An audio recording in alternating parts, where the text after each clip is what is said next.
Hola gente, and welcome to News with Nezua.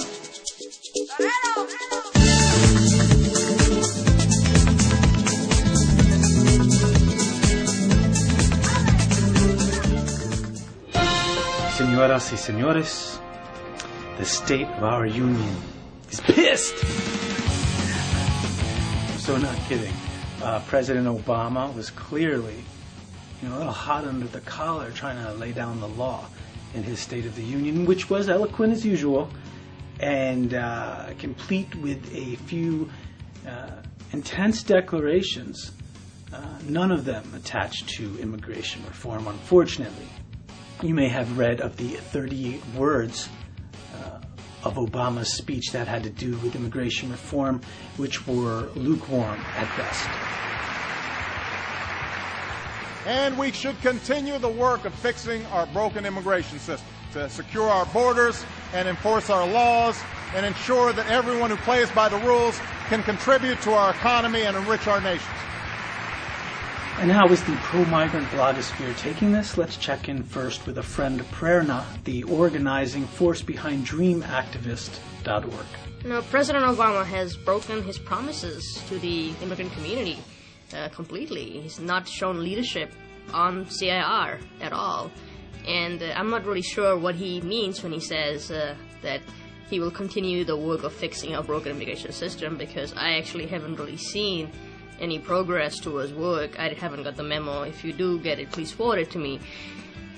In the meantime, for a lot of immigrant youth, I think we just feel like we are strung along in this process, and it's time to free the DREAM Act and make it as a down payment to immigration reform, because I'm not really certain that it's going to happen this year. Actually, I'm pretty sure it's not going to happen this year, and I'm sad about it, but we shouldn't hold up the dreams and aspirations of others for our own needs.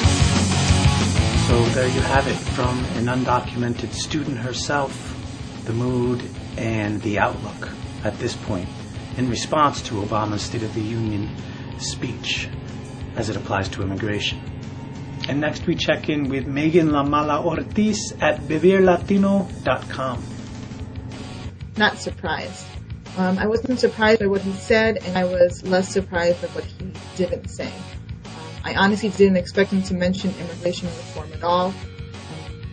I'm glad that he mentioned it, even though I'm concerned that he mentioned it in a very law and order fashion, talking about securing the borders and ensuring that the rules are followed. When we already know that the rules are broken. He missed an opportunity to talk about the lives of immigrants in our communities. I know that the focus was supposed to be on jobs and the economy, but Obama missed an opportunity and a chance to talk about how recent studies have shown that immigration reform will help improve the economy. And more importantly, it's going to help the lives of immigrants and their familias in our communities, because it's going to help them find better jobs, ensure fair labor standards, and make sure that they can better provide for their families and better the community as a whole. Señor Presidente, we all get the thing about needing to push from the bottom up. We can't wait around for Messiah Obama to do everything all by himself. That's not the way our system of government is supposed to work. And many of us out here on the grassroots and activist level have been pushing pretty hard, speaking pretty hard, making our videos, our art, our blogs, organizing our friends, whether it's letter campaigns or marches. So we are pushing, and we will still keep pushing to hold you to your promise.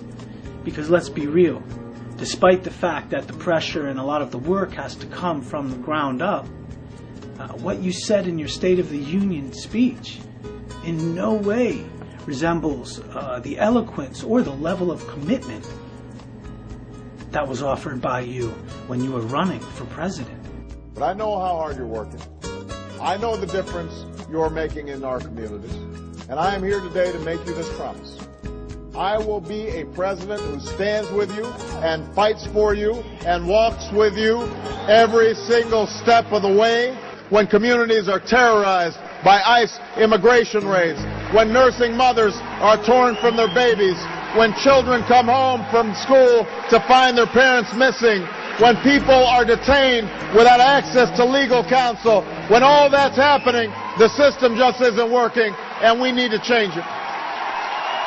We've got a responsible set of leaders sitting around the table who want to actively get something done and not put it off till a year, 2 years, 3 years, 5 years from now. It's about all the people who are paying a price because of a broken immigration system. All the communities that are taking immigration enforcement into their own hands.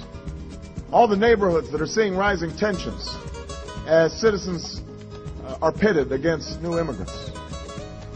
The American people need us to put an end to the petty partisanship that passes for politics in Washington. And they need us to enact comprehensive immigration reform once and for all. We can't wait 20 years from now to do it. We can't wait 10 years from now to do it. We need to do it by the end of my first term as President of the United States of America.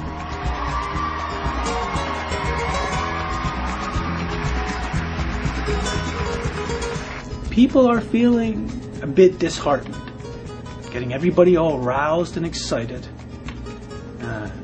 getting our votes, and then turning around and investing time and money into not much more than the enforcement arm of the immigration situation. And that means ICE, Department of Homeland Security's Immigrations and Customs Enforcement Unit. A mutation that sprung up after 9/11 out of our fear and paranoia and the need to make everything about prisons and punishment and security and fear. That's the only place we see the money going. ICE.